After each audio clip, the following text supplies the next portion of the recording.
So, good morning, students, and we'll start. Good morning, ma'am. Good morning, बेटा. जब आप लोग एनर्जेटिक होते हैं तो मुझे बड़ी खुशी होती है कि बच्चे सही ट्रैक पर चल रहे हैं और पढ़ रहे हैं. So, my question goes to Dipti. Dipti, unmute yourself. बेटा रोज आपको रेडी रहना है, ऐसे Yes, नहीं ma'am. चलेगा. हिमांशी जो नहीं बोल रहे हैं ना, मतलब माइंड दिस थिंग कि उनको नहीं आता है. Shame on all the students. Yes, ma'am.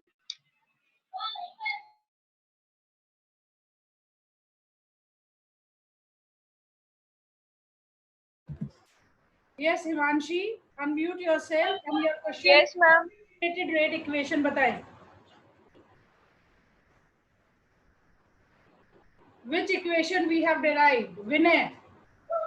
Ma'am, K is equal to 2.303 by T log A by A minus X. Very good. Nice. Nice. Good. So what we have derived is integrated rate equation हमने derive की थी.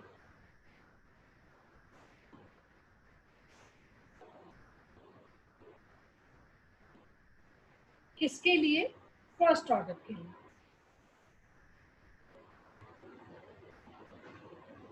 और वो equation में दोबारा इसलिए लिख रही हूँ ताकि वो आपको ओरली याद होनी चाहिए. k is equal to small k लिख लो, कैपिटल लिख लो, no issue. 2.303 divided by t log a divided by a minus x. अब क्लियर होना चाहिए क्योंकि ये बहुत इंपॉर्टेंट इक्वेशन है. और आप देख लीजिएगा 101 question either this derivation will be asked और definitely a question based upon this equation. Numerical question will be asked पक्का 101%. वैसे ही इस चैप्टर में गिनती के 2-3 टॉपिक्स हैं जिनमें से बार बार रिपीट होकर क्वेश्चन आ रहा है. तो ये क्योंकि कुछ पोर्शन डिलीट हो गया है तो ये तो अब बहुत ज्यादा इंपॉर्टेंट है कि पक्का इसी में से ही है question. So you have to do more practice on this. Now see, एक और है इसी की फॉर्मेट है और k is equal to 2.303 sorry 2.303 divided by t log initial concentration मतलब A0 divided by final concentration AT. This is the equation for integrated first equation, first order. Now, next topic is half-life period. Half-life period. Half-life period क्या होता है? नाम ही बता रहा है. ऐसा period, period मतलब टाइम, जिसमें हाफ लाइफ पूरी कर ली है रिएक्शन में. हाफ लाइफ मतलब कुछ भी कह सकते हो. हाफ रिएक्टेंट प्रोडक्ट में बदल गए हैं. जितने आपने स्टार्टिंग में कंसंट्रेशन ली थी उसके हाफ प्रोडक्ट में बदल गए हैं, या half of the reaction is complete, ऐसे कह लो. कोई डेफिनेशन एक हो, या तो ये कहो कि half of the reactant get change into the product, उसके लिए कितना टाइम लगा, that is half life period. या ये कहो कि रिएक्शन कंप्लीट जितने टाइम में होती है उसकी आधी, that is half life. So the time period required to complete half of the reaction, that is half life period. दोनों ही definition correct है और it is denoted by what? T half. It is denoted by T half. T half से denote करते हैं. So एक definition मैं दोनों ही definition लिख रही हूँ ताकि आपको जो अपील करे you can learn that. It is the time required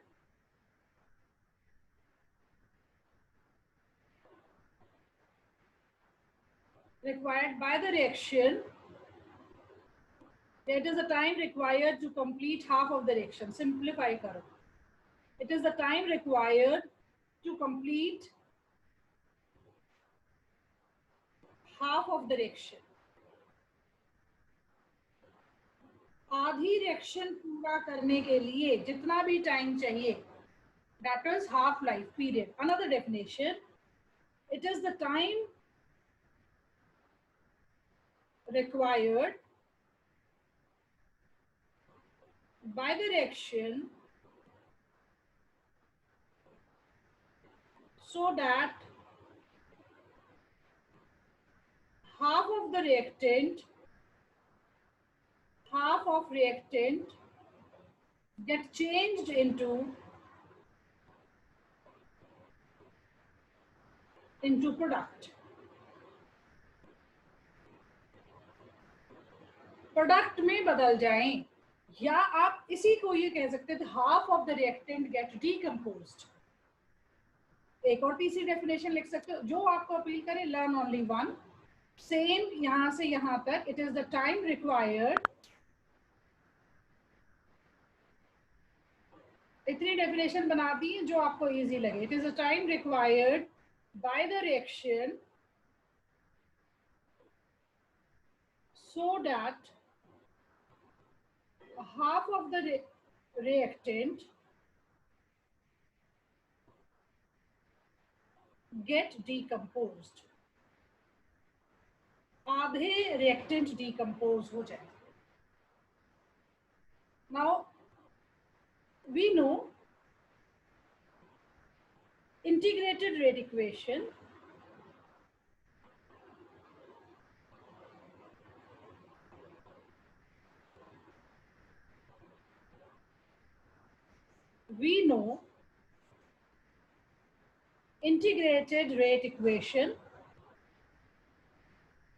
for first order, जो अभी मैंने पूछी भी आपसे, K is equal to 2.303 divided by T log initial concentration divided by final concentration. Now half life period को introduce करें अगर हम, if T is equal to T half, then X will be what? आधे decompose हो गए हैं initial से, so half A by 2. X will be what? A by 2. Putting the value in above equation. Putting value in above equation.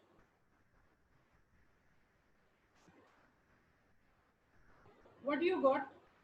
K is equal to 2.303 divided by T half log A divided by A minus A by 2. नीचे क्या रह जाएगा? A by 2, A से A cut जाएगा, 2 ऊपर चला जाएगा, and ultimately 2 रह जाएगा सिर्फ। So और T half को इधर ले आए, T half is equal to, और K को इधर ले जाए। Just hold on बेटा, एक मिनट रुकिएगा। So T half को उधर ले गए हैं हम, 2.303 divided by K log 2, और this is equal to 2.303 log 2, आप देखना, that is 3010.3010. So this is equal to 0.693 divided by K. ये भी आपको न्यूमेरिकल में इसकी भी जरूरत पड़ेगी। This is T half for first order reaction, half life period for first order reaction, 0.693 divided by K. आपको orally याद होना चाहिए, जैसे integrated first equation याद होनी चाहिए, ऐसे ये भी याद होनी चाहिए. It is asked somewhere, right? Now another thing is zero order reaction. अब derive करेंगे integrated rate equation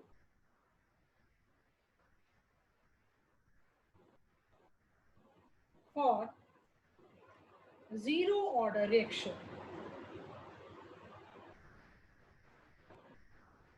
zero order के लिए इंटीग्रेटेड रेट इक्वेशन डिराइव करेंगे. Now consider again a general equation.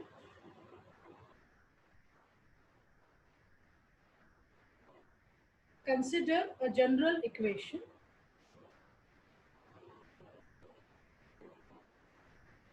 मैंने बोला जनरल इक्वेशन में क्या होता है, एक minute,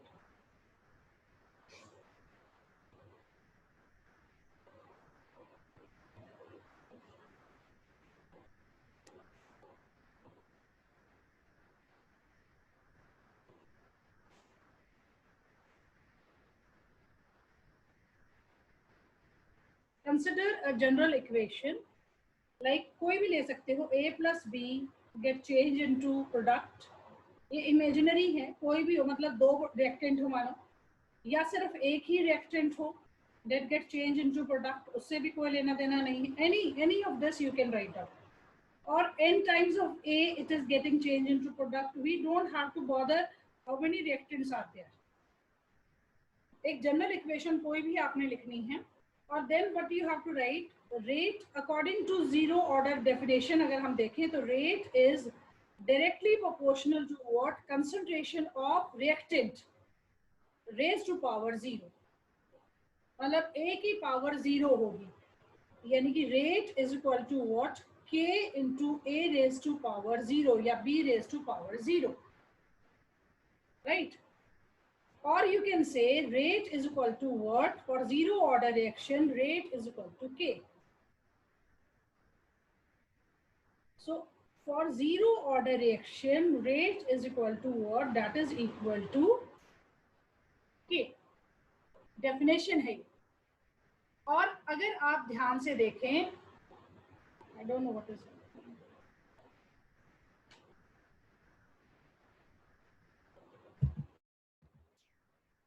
rate is equal to K, तो रेट हम किस टर्म में डिफाइन कर सकते हैं, पहली ही डेफिनेशन थी बेटा कि rate can be express in terms of reactant as well as in terms of product. अगर प्रोडक्ट की टर्म में डिफाइन करते हो तो माइनस साइन आता है, और रिएक्टेंट की टर्म में डिफाइन करते हो तो माइनस साइन नहीं आता है। सेम वही बात, let the initial concentration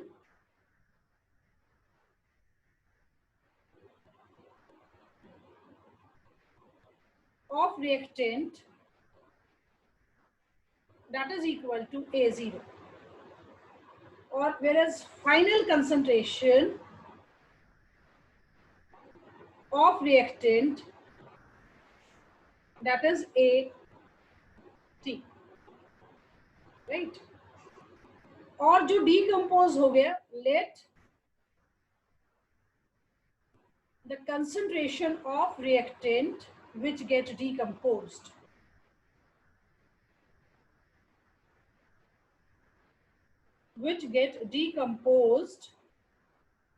is equal to x। Decompose होना या प्रोडक्ट बनना वन एंड सेम थिंग। अगर हम यहाँ पर लिखें इस इक्वेशन 1 में ये वैल्यू रखें तो what we can write, rate की जगह आप क्या लिख सकते हो, dx by dt, change in concentration of product divided by change in time, और साइन क्या रहेगा, positive, is equal to k। मतलब from equation 1 we have written this. Now see this thing, आगे अगर हम करें, रीअरेंज करो, dx is equal to what, k into dt, बहुत आसान सी डेरिवेशन, इन फर्स्ट से comparatively easy. On integrating both sides,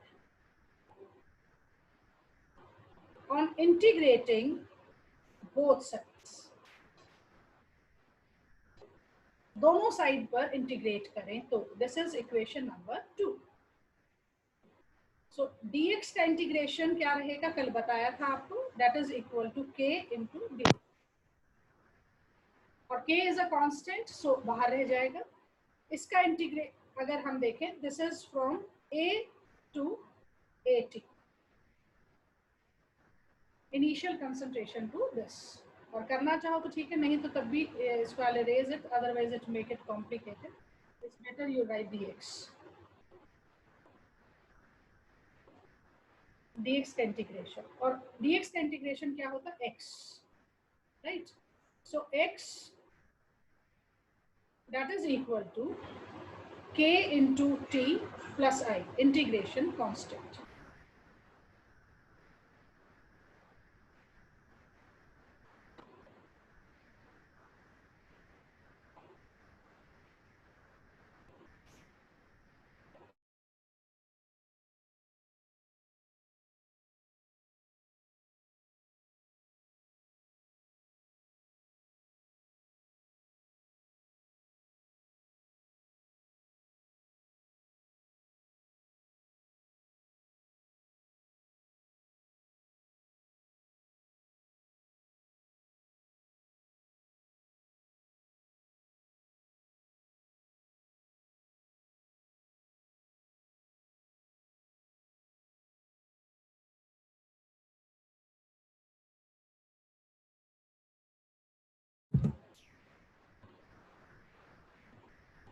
सो अगर हमें आई निकालना हो तो कैसे, इनिशियल कंडीशंस पर होता है। when t is equal to what, 0, then ये जो x है you can say that is equal to a0. Putting the value in above equation, let this is equal to a0 kt, t is 0, so k multiply 0 plus integration constant, so I comes out to be a0. I comes out to be a0. Now putting the value in above equation, let this equation be 1 and this is 2. Putting value of I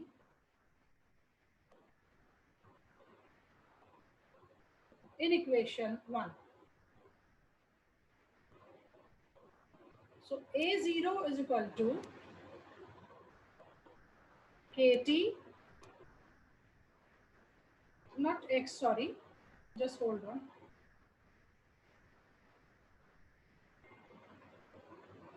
This is x. इसको भी replace करते हैं. This is x. So plus a0. अब ध्यान से देखिए बेटा, x की जगह, क्योंकि वी आर इंटीग्रेटिंग, x मतलब concentration, you can write here at, क्योंकि कितना डीकम्पोज हुआ, या तो ये कहें x या final concentration of reactant is at. So x का इंटीग्रेशन जहां किया वहां पर आप क्या लिख सकते हो, at. x ना लिखकर you can write here at.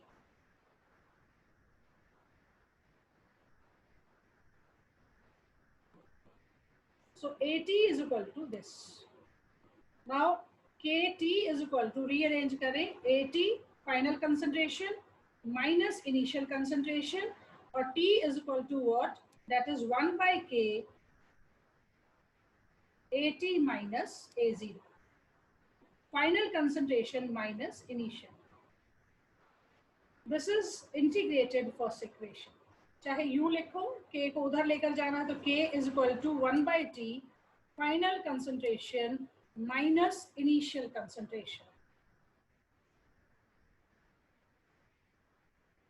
One and same thing. कोई न्यूमेरिकल नहीं पूछा जाएगा, only derivation is there in your syllabus. Tamannaah, do you have question बेटा?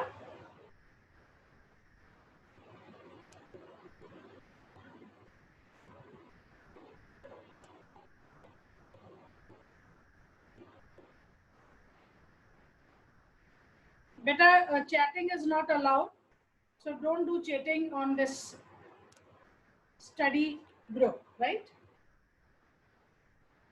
Now next is half life period ही है.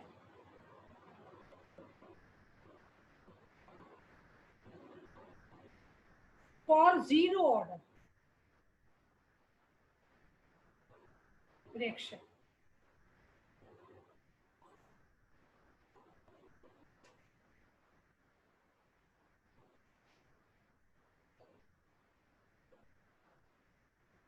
For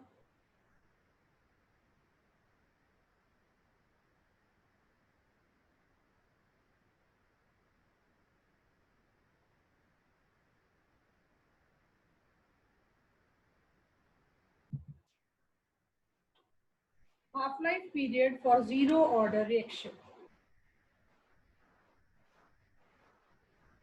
हमने equation derive की,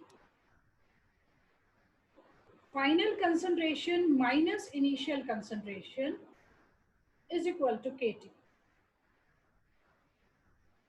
When t is equal to what, t half, then final concentration will be what, half of the initial concentration, a0 का half. Put the value in above equation. Putting value in equation, let this is equation 1 for this. इसमें रखें. So A0/2 minus A0 मतलब initial concentration is equal to K multiply T half. So this comes out to be A0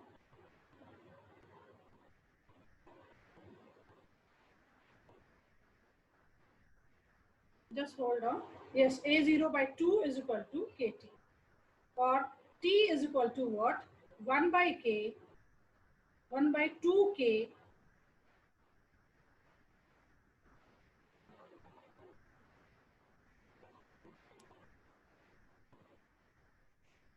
initial concentration divided by 2K. ऐसे सीधा सा. So this is derivation for half life T half. ध्यान से देखें, एक note करके एक बात लिखें. फर्स्ट ऑर्डर के लिए आपने जो डिराइव किया वो T हाफ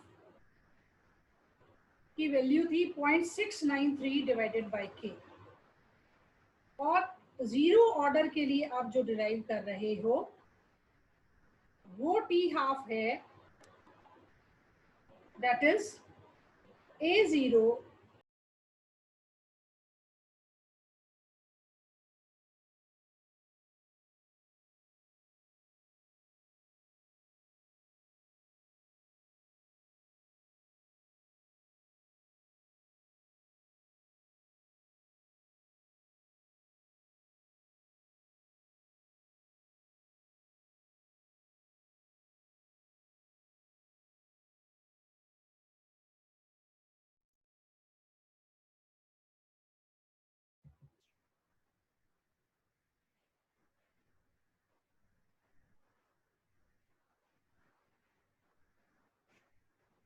यस वाईफाई का इशू है बेटा.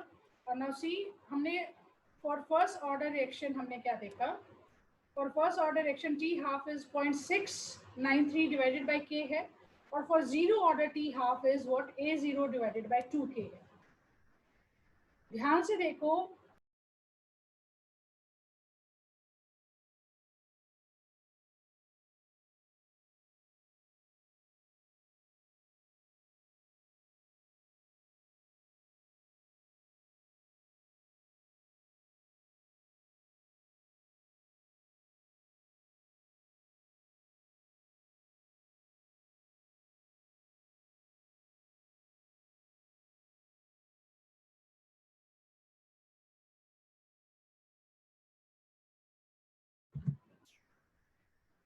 देखो फर्स्ट ऑर्डर के लिए T हाफ की वैल्यू इतनी थी और जीरो के लिए इतनी है, A0/2K.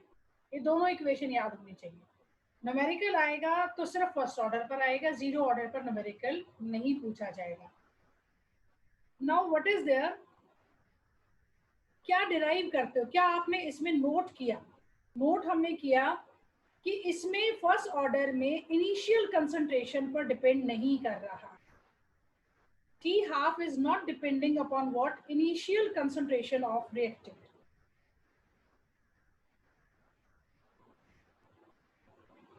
आप ऊपर लिखना चाहो, that's up to you. T half does not depend upon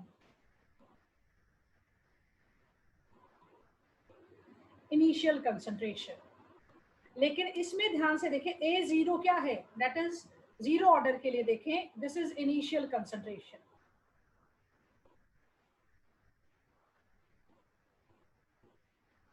इसका मतलब T हाफ जीरो ऑर्डर में इनिशियल कंसंट्रेशन पर डिपेंड करता है.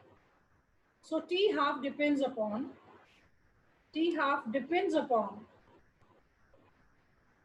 इनिशियल कंसंट्रेशन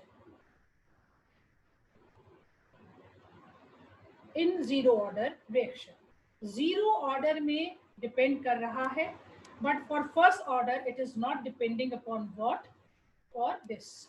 कंक्लूजन क्या है? कंक्लूजन इज T हाफ अगर आप देखेंगे, that is what? Directly proportional to initial concentration, right? 1 minus n, 1 minus n minus 1, not n 1 minus n, it is n minus 1, n minus 1. अगर आप for first order रखकर देखो 1 minus 1 means initial concentration पर dependent नहीं है, लेकिन zero order में रखोगे तो जीरो ऑर्डर में यहाँ क्या आ जाएगा 0 minus 1, तो -1 इधर है, ऊपर जाकर क्या हो जाएगा directly proportional. So this thing you can conclude कि टी हाफ जो है that is inversely proportional to what initial concentration raised to power n minus 1. This thing we have derived. Note करें ये सिर्फ MCQ में काम आता है. कहीं पर ये हो कि टी हाफ जो है इनिशियल कंसंट्रेशन पर डिपेंडेंट है, what is the order of reaction, then it is zero order reaction if it is directly proportional. अगर मैं आपसे पूछूं इनवर्सली प्रोपोर्शनल किस केस में होगा, आंसर बताएं, raise your hand. T half is inversely proportional to initial concentration. Predict order of reaction. Raise your hand.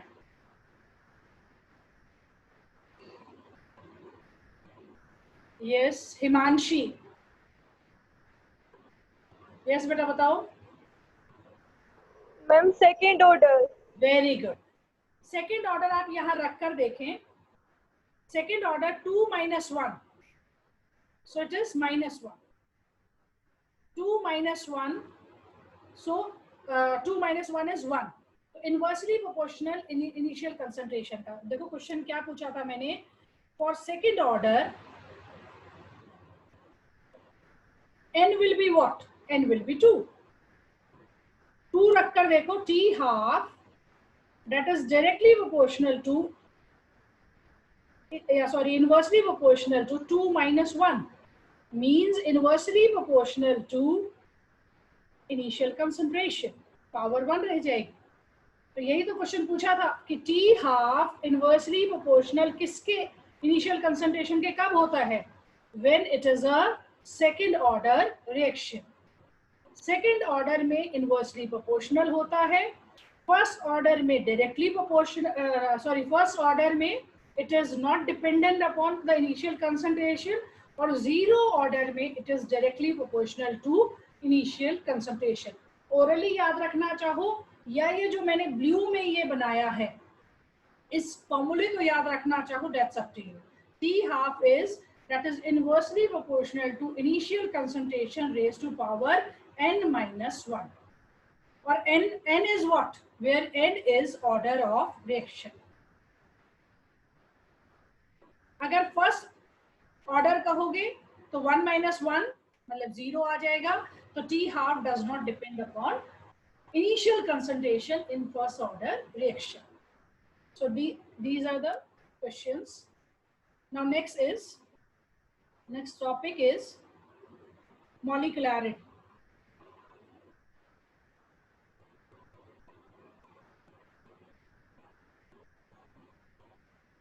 बहुत easy सा तुम्हारे इसमें सिर्फ टू बी वेरी ट्रू आपके सिलेबस में मॉलिक्युलैरिटी बहुत थोड़ी सी है और बहुत आसान है. Let these are molecules, right, और they collide simultaneously.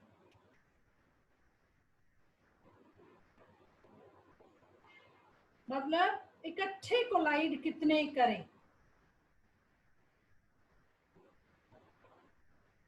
Right, this is collision that we have shown. इकट्ठे कितने एक टाइम पर कोलाइड करते हैं, that is molecularity. What is molecularity? Molecularity is the number of molecules which collide simultaneously so as to bring the reaction. That is molecularity, right? It is defined as number of molecules which collide simultaneously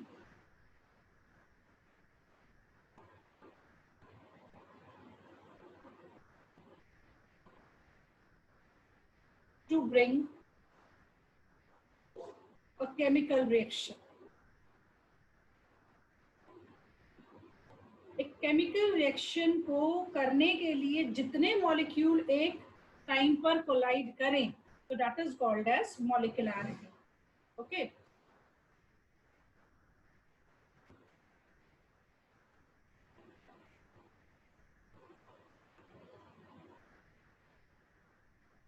Now see, for simple reaction,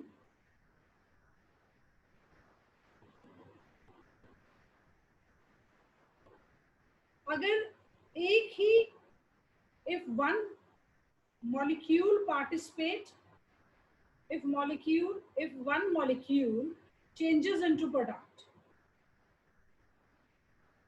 या bring chemical reaction, or you can say or bring reaction, then its molecularity, then such reactions are called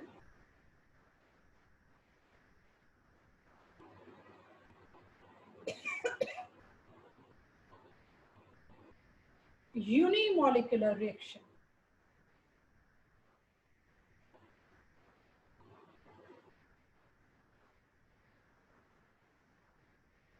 Right? अगर दो molecule collide करें or they changes into product, then such reactions are called as bimolecular reaction.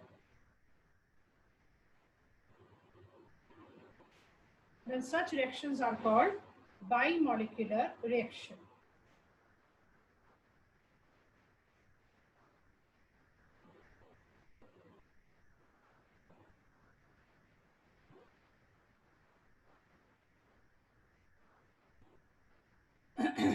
और अगर तीन करें, collide करें simultaneously, or then they bring a chemical reaction and changes into product, then such reactions are called termolecular reaction.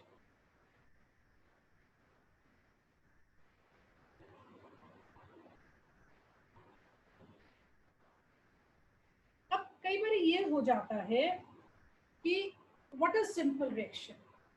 Simple reactions are those in which the number of molecules colliding simultaneously and they are bringing what chemical reaction, and that is their order. अगर जो उनका coefficient है एक chemical equation का, जो उनका coefficient है वही उनकी मॉलिक्यूलैरिटी हो, तो such reactions are called as simple reaction. What I have said, I am writing it, कि क्या होती है simple reaction? Those reaction in which molecularity of reaction is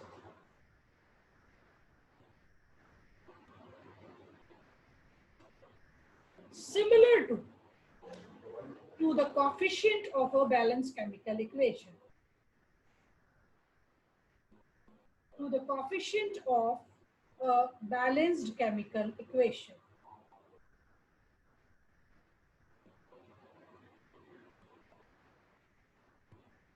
इसका मतलब क्या हुआ? इसका ये मतलब हुआ for simple reaction में we can find out, for simple reaction we can calculate molecularity,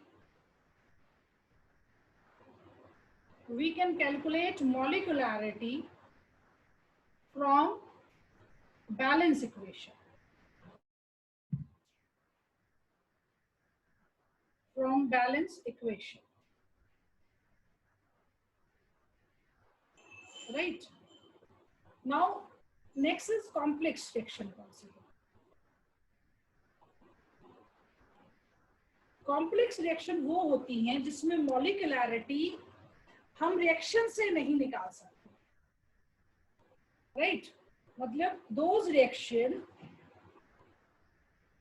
in which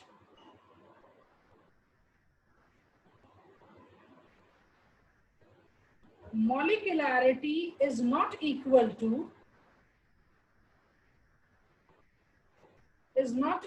to sum of coefficients of balanced chemical equation.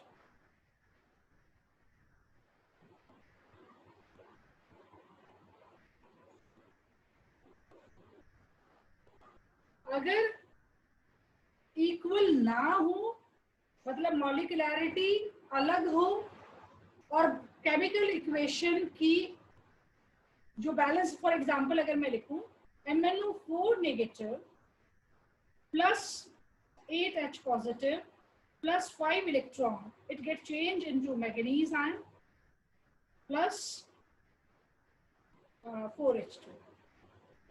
This is the equation. इसका कोफिशिएंट क्या है? इसका कोफिशिएंट है 1 और इसका कोफिशिएंट क्या है? 8. Coefficient, sum of coefficient is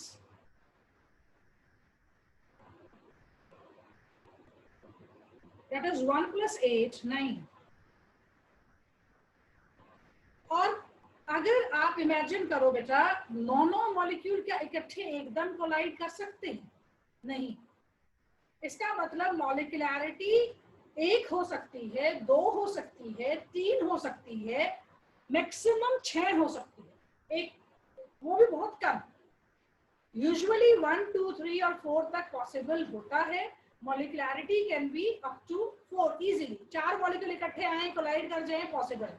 दोनों मॉलिक्यूल इकट्ठे आए और कोलाइड करें, विच इज नॉट पॉसिबल. तो ये रिएक्शन क्या हुई? This is not a simple reaction, this is a complex reaction. Means molecularity can't be equal to what? 9. 9 के बराबर नहीं हो सकती है. सम ऑफ कोएफिशिएंट 9 है, मॉलिक्युलैरिटी 9 हो ही नहीं सकती. इकट्ठे 9 मॉलिक्यूल कोलाइड करें, पॉसिबल नहीं है. तो इसका मतलब ये एक सिंपल रिएक्शन नहीं है. This is a complex reaction. Now see another thing. अगर मॉलिक्युलैरिटी 9 नहीं हो सकती है तो कहां से निकालें मॉलिक्युलैरिटी?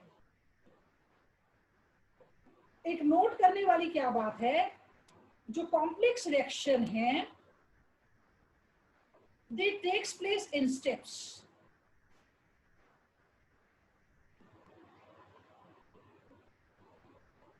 स्टेप्स में होती है. स्लो स्टेप और फास्ट स्टेप. और जो स्लो स्टेप है, slow step is rate determining step. Slow step rate को डिटरमाइन करता है और मॉलिक्युलैरिटी डिसाइड करने में हेल्प करता है. Slow step is rate determining step for complex reaction.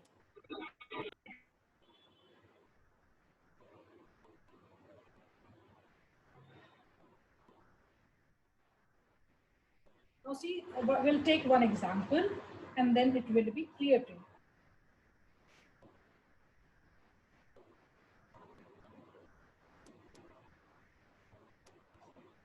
Right? NO2 plus O2, it gets changed into NO3. Just hold on. NO plus O2 ले लेते हैं, इसको एक्सप्लेन करना.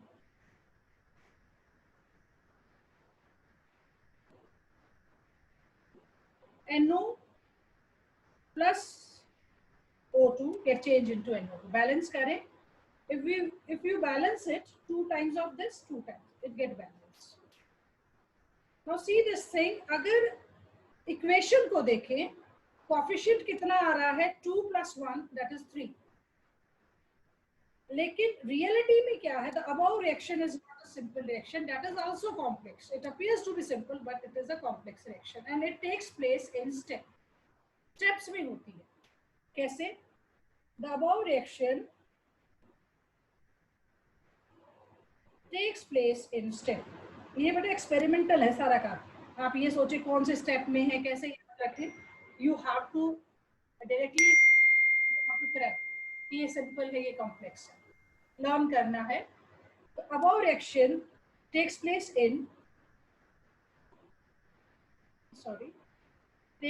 इन steps.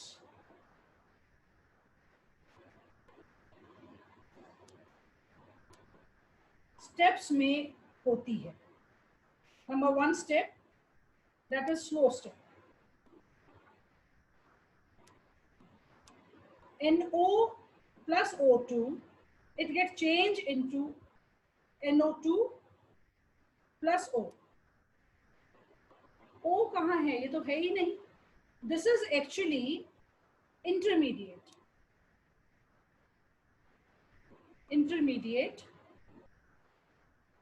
And in fast step it will again come.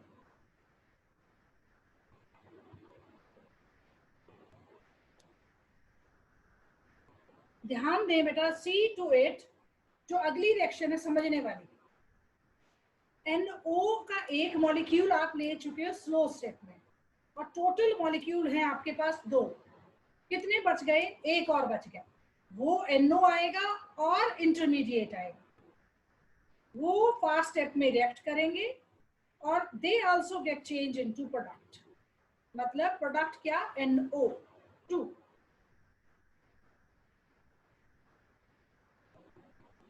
ये इसका mechanism कहें कि mechanism of this reaction. मैंने क्या बोला है कि slow step is the rate determining step. Slow step क्या है, रेट डिटरमाइनिंग स्टेप होता। तो रेट आप क्या लिखोगे, by seeing the slow step, by seeing slow step we can write rate equation. Rate equation आप लिख सकते हैं।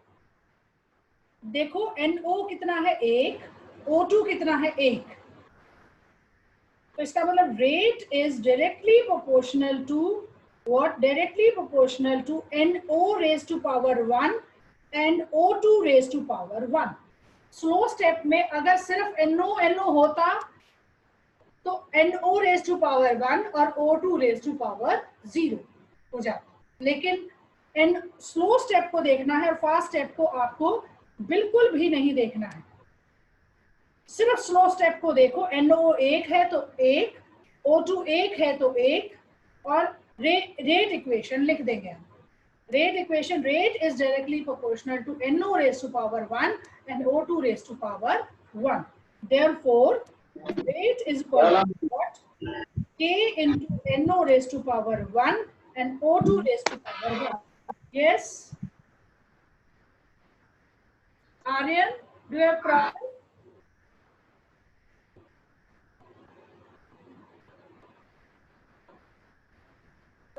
So, therefore, order of reaction, or even you can say molecularity, that is 2. It is a bimolecular reaction.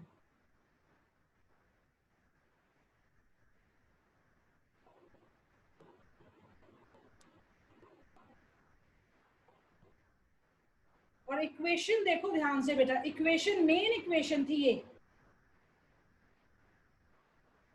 मतलब जिसमें NO 2 दिख रहा है और O2 1 दिख रहा है, उसका कोएफिशिएंट 2 और 1 देखने से लग रही है ये इक्वेशन क्या है, it is a intermolecular reaction, but it is what? It is a bimolecular reaction.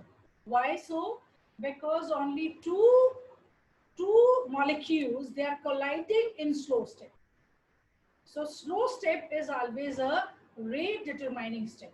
आपको मैं बताती हूँ, जितने कई बारी बोर्ड में ये बहुत सिंपल सारा आपको दिया है, स्लो स्टेप लिखा हुआ है, फास्ट स्टेप लिखा हुआ है, और आपको बैलेंस इक्वेशन लिखकर दी हुई है, और सिर्फ ये पूछा हुआ है right down the rate law. Rate law सिर्फ ये इतना पोर्शन कि स्लो स्टेप्स को देखकर आप क्या लिख सकते हो, आप स्लो स्टेप को देखकर ये बात लिख सकते हो। फास्ट स्टेप को भूल जाओ, फास्ट स्टेप पर क्या हुआ क्यों हुआ उसको आपने नहीं देखना है, सिर्फ किसको देखना है, स्लो स्टेप को। स्लो स्टेप हमें बताती है रेट, उससे हमें पता चल जाता है ऑर्डर। मतलब आपको क्या देते हैं, सारा सब कुछ बैलेंस दे दिया और पूछा कि write down the rate law, find out the order of reaction and tell its molecularity. So easy 3 marks question, सारा काम करके दिया हुआ है। इतनी बारी ऐसे क्वेश्चन आए हैं। नाउ I'll see कि I'll maybe able to find out this type of question or some other questions and I'll show to you.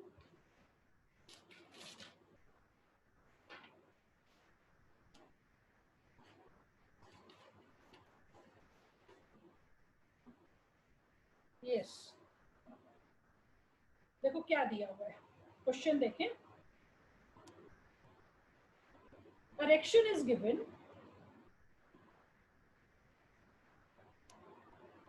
NO2 plus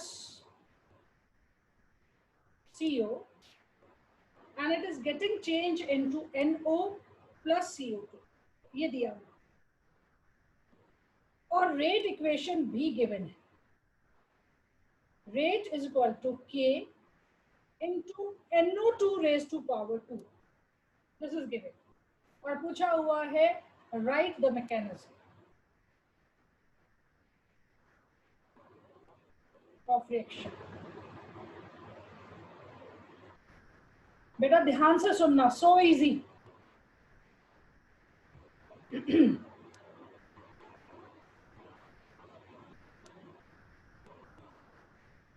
आपको क्या करना है, सबसे पहले देखो टारगेट क्या होना चाहिए।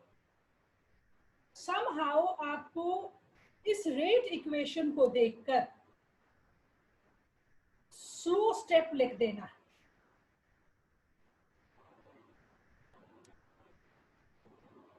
Are you getting me? आपको ये बात क्लियर हो जानी चाहिए कि रेट इक्वेशन को देखा मैंने, इक्वेशन को नहीं देखा, रेट इक्वेशन को देखा और मैंने स्लो स्टेप लिखनी है। स्लो स्टेप में आपने क्या देखा फिर, NO2 की पावर कितनी है 2, यानी कि आपको 2 NO2 स्लो स्टेप में लेने ही लेने हैं। अब आप डिसाइड करो कि आप कोशिश करो कि इसमें से प्रोडक्ट बने। प्रोडक्ट क्या बन सकता है? प्रोडक्ट आपको दिए क्या हुआ है, एक तो NO दिया हुआ है, एक CO2 दिया हुआ। आप NO तो बना सकते हो, CO2 तो नहीं बना सकते हो। तो इसका मतलब यहां मैं अगर 2 NO2 या 1 NO बना दूं, पॉसिबल है। 2 बनाओ 1 बनाओ, that's up to you, no issue. Intermediate है, मिला क्या मैं वो लिख रही हूं। NO 1 बना और 1 इंटरमीडिएट बना दिया। 2 NO में इसलिए नहीं बना रही क्योंकि 2 NO बने ही तो नहीं, 1 ही तो बना।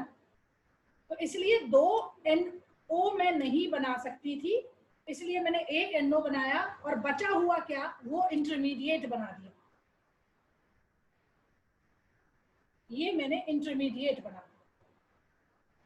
मैं लिखने को ऐसे भी लिख सकती थी बेटा कि 2 NO बने और साथ में O2 बना, ये भी स्टेबल ये भी स्टेबल, रिएक्शन तो होगी ही नहीं।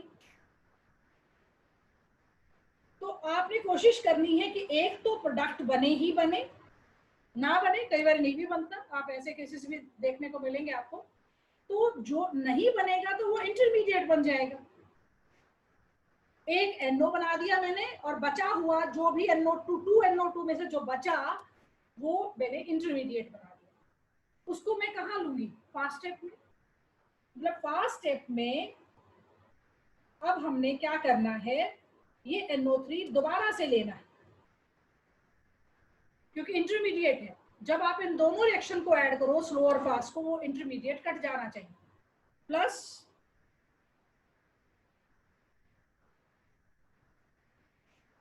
प्लस अब आपको क्या करना है, आप इक्वेशन को देखो। इक्वेशन कहती है NO2 तो लेना ही लेना है, वो आप ले चुके हो, ज्यादा ही ले चुके हो 2 NO2, और साथ में CO भी लेना है। तो फर्स्ट स्टेप में वो CO आएगा। अब कोशिश करो कि फिर प्रोडक्ट बने। प्रोडक्ट क्या बन सकता है? प्रोडक्ट या तो CO2 तो पक्का ही बने और साथ में NO2 भी बने। क्या NO2 एक प्रोडक्ट है? नहीं है, ना रहने दो। पर CO2 बनाते ही बचता तुम्हारे हाथ में NO2 है, इसलिए आपके हाथ मतलब आप you can not even right other thing. अब इन दोनों रिएक्शन को, स्लो स्टेप वाली रिएक्शन को और फास्ट स्टेप वाली रिएक्शन को ऐड कर दो, right? This equation and this one, add both the equations. आप ऐड करोगे तो क्या आया? 2NO2 प्लस NO3 से ध्यान से देखो, ये कहाँ है? This is toward the NO3, one is on product side, the other one is on reactant side. तो ये कट जाएगा, प्लस CO रह जाएगा, it get changed into NO plus NO2 plus CO2। एक NO2 से एक NO2 कैंसिल हो जाएगा, तो एक ultimate resultant will be NO2 plus CO get changed into NO plus CO2। पर यही तो इक्वेशन थी। मैकेनिज्म आपने सबसे पहले ध्यान रखना बेटा, पहला स्टेप अगर आपका ठीक उठ गया तो दूसरा स्टेप ऑटोमेटिकली आपको क्लिक करना लग जाएगा। जो रेट इक्वेशन दी है उसको देखकर, सिर्फ उसको देखकर आपने स्लो स्टेप लिखना है और प्रोडक्ट और इंटरमीडिएट डिसाइड करने हैं। इंटरमीडिएट को दोबारा से फास्ट स्टेप में पक्का लेना होता है ताकि वो कैंसिल आउट हो जाए और फिर कोशिश करनी है कि प्रोडक्ट बने। फिर हमने देखो NO3 दोबारा लिया, फास्ट स्टेप को ध्यान से देखें, NO3, और फिर बैलेंस इक्वेशन को देखा, ये CO वहां से आया। बैलेंस इक्वेशन कहती CO भी लो, तो स्लो स्टेप में आपने CO लिया नहीं था, तो इसलिए दोबारा से आपको CO लेना पड़ा और प्रोडक्ट बनाया CO2। साथ में एक NO2 जो स्लो स्टेप में आपने ज्यादा ले लिया तो वो निकल गया, और balance equation that comes out to be the same as it is given to you. आप इसकी प्रैक्टिस करना। I will post you homework to write the mechanism और will meet on Monday. Thank you very much. आज थोड़ी सी बीच में disturbance रही, लेकिन मैंने उसको उतना ही स्ट्रेच आउट कर दिया है। Thank you very much.